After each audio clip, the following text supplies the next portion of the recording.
আজকে যে উৎসাহ, যে উদ্দীপনা, যে উন্মাদনা আমার চোখে পড়েছে, কুচবিহার থেকে বিজেপিকে উপড়ে ফেলা শুধু সময়ের অপেক্ষা।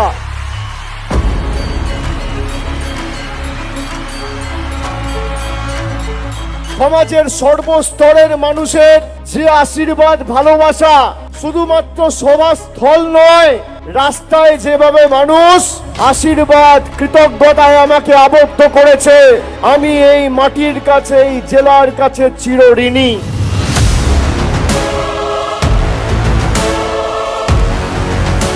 আর আজকে মাঠে যা লোক হয়েছে, দিল্লির নেতাদের বলবো, এই 1/3 মানুষ যদি দিল্লি যায় না, বিজেপির নেতারা পানের জলে ভেসে যাবে, পাওয়া যাবে না। দেখি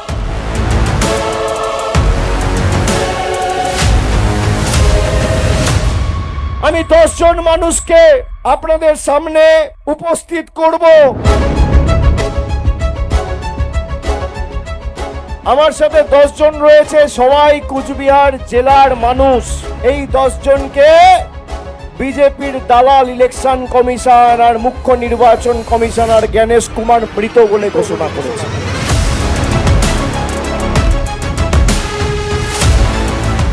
রক্ত গরম হয় এসব দেখে। আমার হাত ধরে যে মাসিমা দাঁড়িয়ে আছে, কত কষ্ট, তাও আমাদের সবাই এসছে। আমাদের জল, কল, রাস্তার টাকা খালি নরেন্দ্র মোদী আর অমিত শাহ সরকার বন্ধ করে রাখেনি, আমাদের ভোটাধিকার কেড়ে নিতে চেয়েছে।